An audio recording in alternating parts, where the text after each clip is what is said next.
piling mo ako'y mananahan, pagkat ikaw lamang aking kalakasan. Sa piling mo tagumpay ko'y naranasan.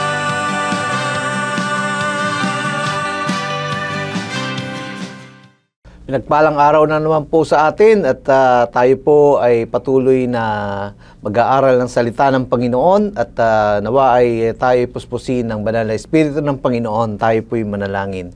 Panginoon, maraming pong salamat, Panginoon, sa panibagong pag-aaral ngayon sa araw-araw ng pagpapala. Dalangin po namin sa lahat po ng mga nakikinig at mga bago naming tagapakinig, Panginoon, sa programang ito ng Jesus Christ Saves Global Outreach mula Luzon, Visayas at Mindanao, ay pagpalain niyo po, Panginoon, ang bawat puso ng makikinig sa araw pong ito. Dalangin din po namin, Panginoon, na ang salita mo ay patuloy na mangusap, may tanim sa aming mga puso upang ito ay patuloy na mamunga at kami ay umani, Panginoon, ng mga mabubuting bagay para sa aming paglago, sa aming pong pananampalataya at pagsunod sa iyo. Sa pangalan ni Jesus, Amen. Amen. So, muli po, magandang araw po sa ating lahat at ako po ay nagagalak na kayo po ay makapiling sa maikling panahon na ito at tayo po ay dadako sa ating pong pag-aaral.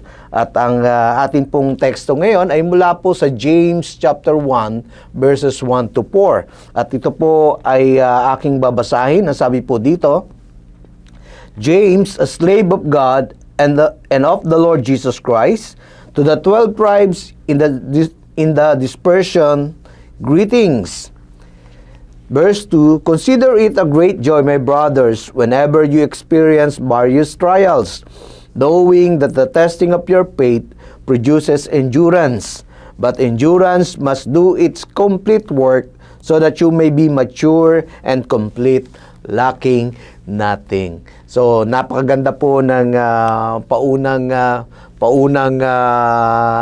bigay po sa atin ang salita ng Panginoon, no? At tayo po, ang title po ng ating pong pag-uusapan ay patungkol paano ba tayo papasa sa mga pagsubok sa buhay natin. Okay? So natatandaan ko po, no, nung ako po ay elementary, no, napakarami pong mga test para ikaw ay makarating o mag-level up sa bagong antas ng pag-aaral. So kung ako po ay grade 1 noon, no,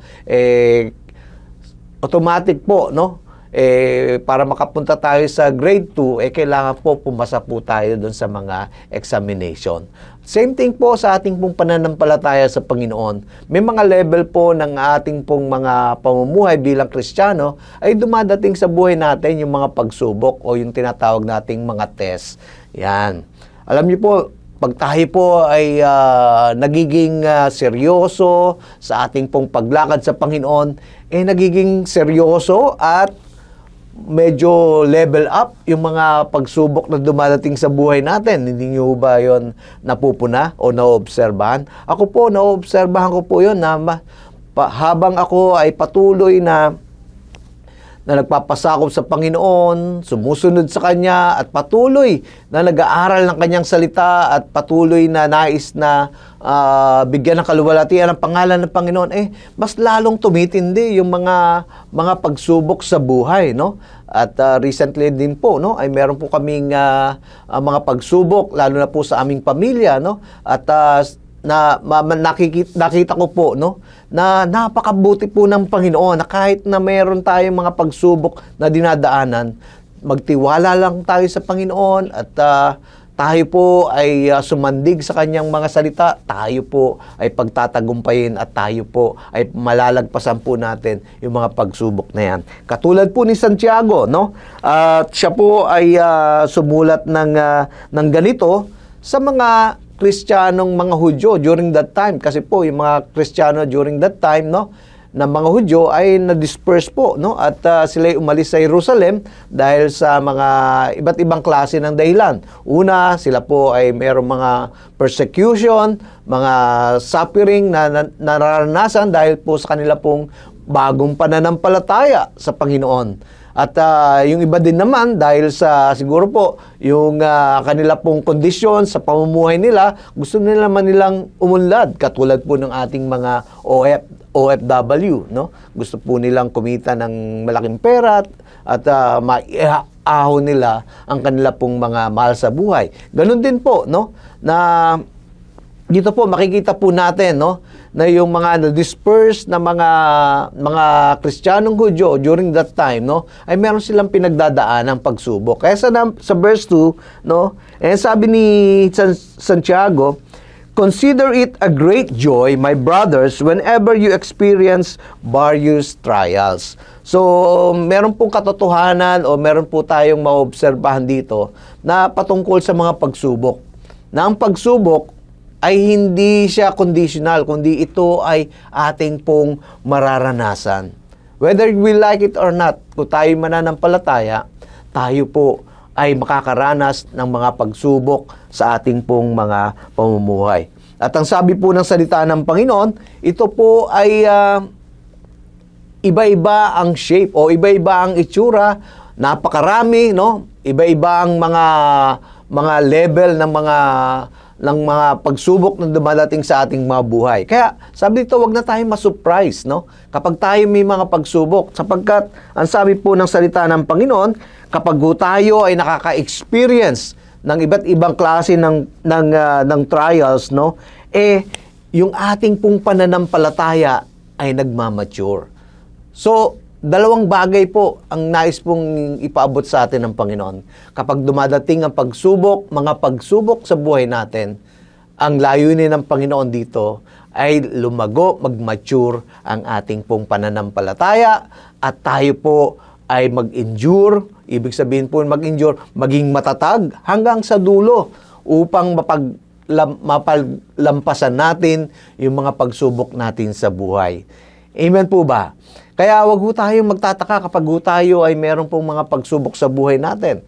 So, i-treat natin yung ating pong mga pagsubok sa buhay natin na mga kaibigan natin. Bakit? Kasi yan po ang magpapatibay sa atin ng ating pong pananampalataya sa Diyos.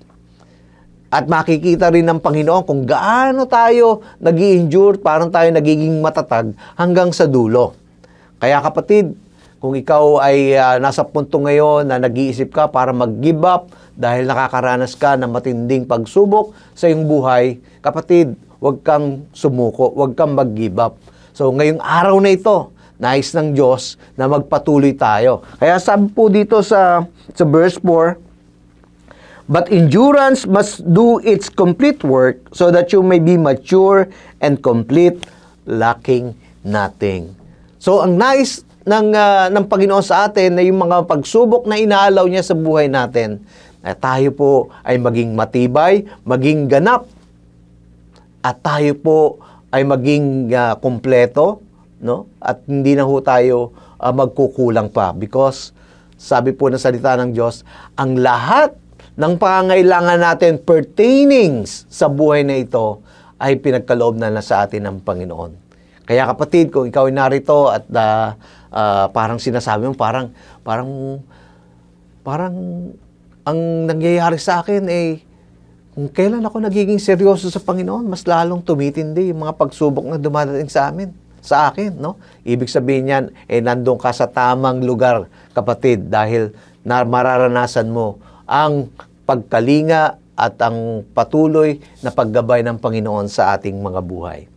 Amen? Kung tayo ay meron nararanasan mga bumps and rocks sa buhay natin, no? Yung mga bumps and rocks na yan, no, ay tungtungan lang natin para mag-level up ang ating pong pananampalataya.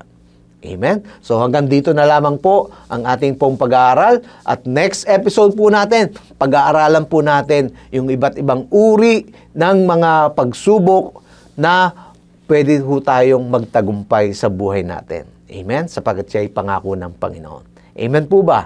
So tayo po yung manalangin. Aming Ama sa langit, marami pong salamat dahil ikaw ang Diyos na nagbibigay po sa amin ng kalakasan, ng katatagan upang, Panginoon, magkaroon po kami ng kalakasan upang matapos po namin ang mga pagsubok na dumadating sa buhay namin at ang antas ng aming pananampalataya ay patuloy na mag-build up, tumaas, umangat, at alam po namin sa magitan ng iyong pagkalinga sa amin, Panginoon, ay mararanasan po namin ang pagiging matagumpay, Panginoon, sa larangan, Panginoon, ng aming pong pagsunod na merong pananampalataya sa iyo. Salamat din po, Panginoon, sa anumang oras ngayon, Panginoon, kung sino man po ang nangangailangan ng kalakasan at katatagan, Panginoon. Lord, inihiling ko na lahat ng mga taong ito, Panginoon, ay mag-endure, mag-persevere, Panginoon, at hindi po magkukulang sa anumang bagay pertaining, Lord, sa aming pong paglago, sa aming pong pananampalataya. Salamat po sa layunin ng mga pagsubok na ito, na kami ay patibayin at kami ay mag-grow, Panginoon, sa aming pananampalataya. Sa iyo po namin binibigay ang lahat ng papuri at pasalamat. Sa tanging pangalan ni Jesus, ang lahat ay magsabi ng Amen. Amen. Salamat po. Ito po muli si Pastor Dave Domingo na nagsasabi kung araw-araw po tayong nagbubulay-bulay ng salita ng Diyos, tayo po ay makatatanggap ng araw-araw na pagpapala ng ating Panginoon. Mabuhay po tayong lahat.